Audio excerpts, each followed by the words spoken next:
Frères et sœurs, bonjour tous. La vraie que nous allons étudier ce matin est L'Épître aux Romains, récemment Peutre. Pendant environ une semaine, les vrilles que nous étudions le matin sont toutes tirs de L'Épître aux Romains. Ce que raconte L'Épître aux Romains. Quel est le cœur du message? Le cœur du message est que le Seigneur Jésus-Christ est l'Évangile. La justification par la foi, c'est se dire que Jésus est l'Évangile, croire en l'Évangile. Et nous devenons des personnes justes. Le Seigneur Jésus est pour l'humanité. L'Évangile de l'humanité. L'Évangile est le Rédempteur. L'Évangile est le Christ. Le Christ est le Rédempteur. L'Évangile signifie que nous avons un Seigneur qui nous a rachetés. Nous qui croyons en lui ne sommes plus des pécheurs, mais sommes devenus des personnes justes. C'est cela L'Épître aux Romains. Alors le livre que nous étudions le plus, l'un des livres est L'Épître aux Romains, qui explique clairement le salut, pour que nous, ses enfants, sachions comment aimer le Seigneur Jésus qui nous donne la vie. Au lieu d'aimer la loi, prenons un exemple, aimer le Seigneur qui nous donne la vie. Ou aimer la loi après cela. Cela nous fait comprendre d'où vient notre vie. En fait, elle vient de nos parents terrestres. Ensuite, nous, après avoir lu la loi de Mose, découvrons que nous sommes pécheurs. Et en découvrant que bien que nous soyons pécheurs, nous ne pouvons pas non plus vaincre le péché. Mais si nous acceptons une personne, nous ne serons plus pécheurs. En acceptant cette personne, le péché nous quitte. En fait, cette personne est le Seigneur Jésus. C'est pourquoi nous comprenons qu'en réalité le salut parle d'une personne. Si nous aimons cette personne, si nous l'aimons, nos péchés disparaissent. Les péchés sont pardonnés, et le péché l'intérieur ne nous contre plus. Alors pourquoi?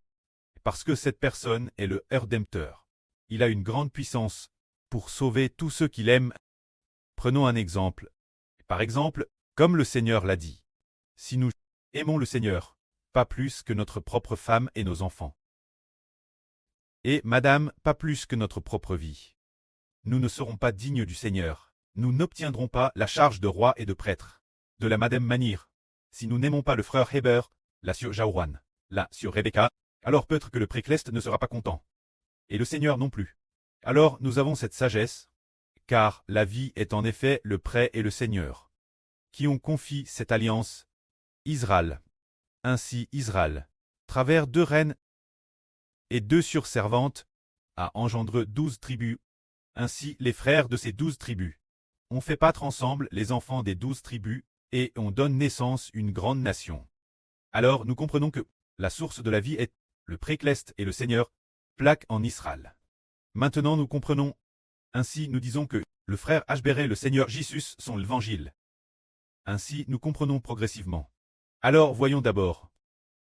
Dans le livre des Romains, le premier paragraphe du chapitre 1. L'apôtre Paul raconte qui est réellement l'Évangile. Auparavant nous disions croire en l'Évangile, prêcher l'Évangile. Nous disions prêcher l'Évangile. Frère, es-tu disponible aujourd'hui pour aller prêcher l'Évangile avec moi? Nous disions disponible. Et après il ne savait pas non plus ce qu'était l'Évangile. Maintenant Hbr dit l'Évangile c'est le Seigneur Jésus. L'Évangile c'est le Rédempteur qui nous sauve. Alors le Rédempteur est l'Évangile de la vie éternelle pour l'humanité. L'Évangile du pardon des péchés de l'humanité, c'est le Seigneur Jésus. Alors nous disons le salut. Que signifie le salut?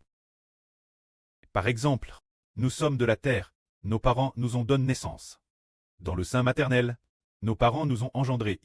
Après ce que nos parents nous ont engendrés, après nous avoir donné naissance, nous découvrons comment se fait-il que l'humanité crée l'image de Dieu. Ne vive que 80 ans. Alors que faire en vivant jusqu'à 80 ans? Accepter le salut. Notre vie sera alors prolonge. Non pas 80 ans, mais l'éternité. Accepter le salut. Nos parents nous ont donné naissance. Nous devrions aimer nos parents. Puis nous découvrons que nos parents nous ont donné une vie de péché. Nous devons aimer celui qui nous permet d'obtenir la vie éternelle, le Seigneur Jésus. Se dire accepter le salut, ce qui signifie accepter le Seigneur Jésus. Avec le salut, notre vie est ainsi prolonge. pour toujours. Car celui qui a créé la vie humaine et qui a créé toutes choses est le Seigneur Jésus. Nos parents, Cest le Précleste et le Seigneur, qui nous ont donné naissance par le sein maternel. Il s'agit de raconter ce mystère. Alors ensuite, nous allons parler des choses concernant le salut. Alors regardons concernant, bien que nos parents nous aient donné naissance à, mais c'est différent de l'enfantement de Sur Jaouan. Le bébé dans l'Apocalypse est différent. Ce qu'elle a enfant est un bébé N de l'Esprit Saint. Seulement, ce bébé a besoin de Sur Rebecca, de Sur Gnis Rousse, qui doivent aussi se sacrifier pour purifier ce bébé de ses pch. En cela, c'est différent. C'est pour cette raison. Bien SR ce bébé est aussi le bébé des deux sur Reine. Mais c'est sur Zaowan qu'il a enfant. Et sur Rebecca la lave. Ainsi, ces deux sur sont les mères du bébé. L'une est la MRE de la nation. L'autre est la maîtresse. C'est ainsi différent de quand les parents enfantent un fils. Ne dites pas que sur Jaouan a enfant des enfants du Pshach, et non des enfants saints. Mais ces enfants ont besoin du sacrifice de sur Rebecca pour les purifier de leur souillure, pour purifier leur cœur qui n'aiment pas Dieu ni le Seigneur. C'est pour cette raison. Alors, lisons concernant le premier paragraphe. Dans le livre des Romains, le premier paragraphe parle de le Seigneur Jésus-Christ. Il est le Fils de Dieu. Ce Rédempteur est le Fils de Dieu. Mais il devait partir. La descendance de David Natre. Voyons. Qui est ce Fils? Le salut parle de Christ. Christ est notre salut, est notre évangile, est notre vie, est notre salut. Le salut, c'est la GR16 du Rédempteur. Le Rédempteur nous fait grâce. Le salut est le Rédempteur nous faisant grâce pour nous faire obtenir la vie éternelle, la vie ergeneur. Ce que nos parents nous donnent, c'est une vie de psh. Mais le Rédempteur nous fait obtenir la vie de Dieu, la vie éternellement vivante. Lisons. Serviteur de Jésus-Christ. Paul appelle tre aptre mis part pour l'évangile de Dieu. Cet évangile que Dieu avait promis auparavant par ses prophètes dans les Saintes Écritures, et qui concerne son Fils, notre Seigneur Jésus-Christ.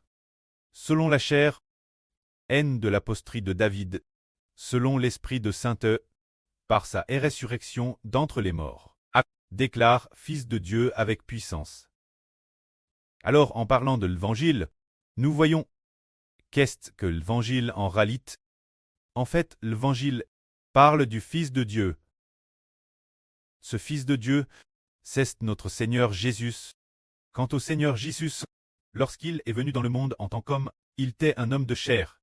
Son corps était de chair, mais selon, bien qu'il ft appelle Jésus extérieurement, fils de Marie, selon la chair, peut-être semblable à Hbert, ou plus grand que Hbert, mais la Bible prophétise que lorsqu'il s'est fait chair, son apparence était ordinaire. Selon la chair, il est le descendant de David, mais selon son esprit. Est-il le descendant de David? Non. Marie est la descendante de David. Donc, le Seigneur Jésus-Christ, naturellement, son prêtre adoptif Joseph est aussi descendant de David. Donc, après la naissance du Seigneur Jésus, selon sa chair, il est vraiment haine de la descendance de David, se dire haine de Marie. Selon la chair, il est homme, mais celui qui est haine dans la crèche ce fils, selon son esprit. Est-il un homme? Selon son esprit, il n'est pas le fils de l'homme, mais selon la chair, il est vraiment le fils de Marie. Joseph est considéré comme son prêtre adoptif. Mais selon son esprit, il n'est pas le fils de Marie. Parce que Marie ne pouvait pas enfanter un fils par elle-même. Elle avait besoin d'un. Elle devait concevoir pour enfanter un fils. Alors qui a fait concevoir Marie?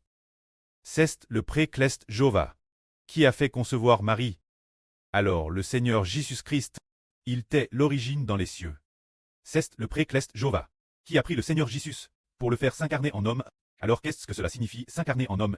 S'incarner en homme, est-ce que ce serait descendre du ciel? Et puis, au moment de descendre du ciel, j'étais l'origine au ciel. Et maintenant, je suis devenu un homme. Est-ce cela s'incarner en homme? Non. Le Seigneur n'est pas descendu avec un corps spirituel. Ce n'est pas du tout cela. Par exemple, il y a un ange nommé l'ange Gabriel. L'ange Gabriel est descendu du ciel. En descendant ainsi, il reste le Madame Ange Gabriel. Il a toujours un corps spirituel. Il ceste manifeste Marie. Mais pour l'incarnation du Seigneur Jésus-Christ, il tait l'origine au ciel. Alors est-ce que son corps est directement dans le sein de Marie? Et puis, est N de cette façon. Ce n'était pas le corps du Seigneur. Car ce qui est N du Seigneur, n'était pas un corps spirituel. Le Seigneur est N avec un corps de chair. Alors comment le Seigneur s'est-il incarné en homme? Demandons-la sur Gomu. Notre sur Zaowan. Le Seigneur Jésus-Christ s'est incarné en homme, est-ce avec un corps spirituel, qu'il est descendu dans le sein maternel, puis est ainsi. Est-ce le corps spirituel qui est dans le sein? Ou est-ce seulement l'Esprit du Seigneur qui est dans le sein de Marie? Seulement l'Esprit du Seigneur. Là sera bien répondu, c'est dire que pour l'incarnation de Jésus, il n'y avait que son esprit. Son corps n'est pas descendu du ciel. C'est dans l'esprit. Son esprit acquit son corps d'origine. Acquit son corps spirituel tout-puissant qu'il avait au ciel, puis son esprit. Ceste détache de ce corps pour entrer dans le sein de Marie. Et puis, pour cet esprit, à champ de corps, l'origine, il avait un corps spirituel. Mais, dans le sein maternel, il a champ de corps, en laissant le sein maternel lui en fabriquer un. Dans le sein de sa mère, dans le sein de Marie, fabriquer un corps, ce corps, tant un corps humain. Mais cet esprit, est pourtant l'origine au ciel. C'est cela l'incarnation du Seigneur Christ. Prenons un exemple. Par exemple, le Seigneur Jésus. Après s'être incarné en homme, il a grandi. Par exemple, maintenant il a 30 ans. Il a un frère nommé Jacques, qui est son demi-frère du CT de sa mère. Alors, Jacques et le Seigneur se tiennent ensemble. L'un est le Seigneur, celui de droite est le Seigneur, et l'autre est son frère Jacques. Alors, quelle est la différence entre ces deux personnes? Ils sont NS de la Madame Emre. Ces deux personnes, tout d'abord le Seigneur Jésus, et Jacques son frère. Mais, le Seigneur Jésus s'est incarné en homme, tandis que Jacques est juste son frère.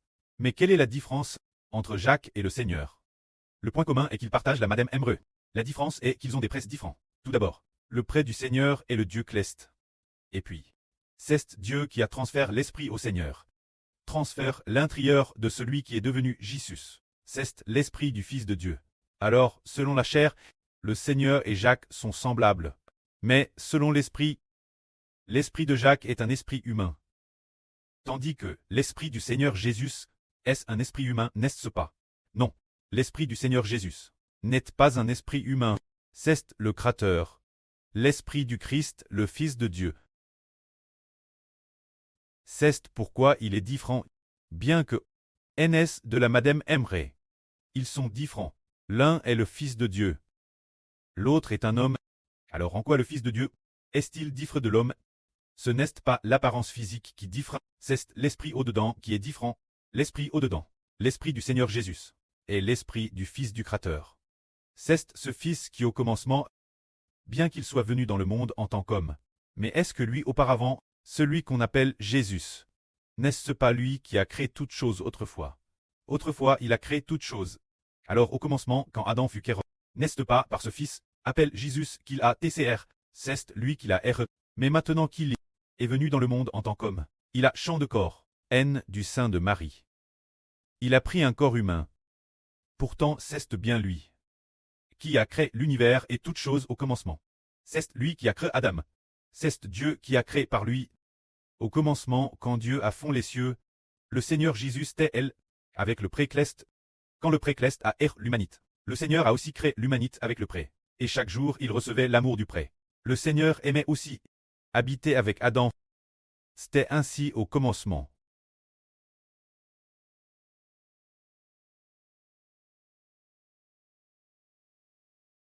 C'est aussi lui qui au commencement, avec le pré a créé les anges, a créé l'humanité, a créé Adam, a créé la vie, a créé les animaux, c'est lui le Seigneur Jésus.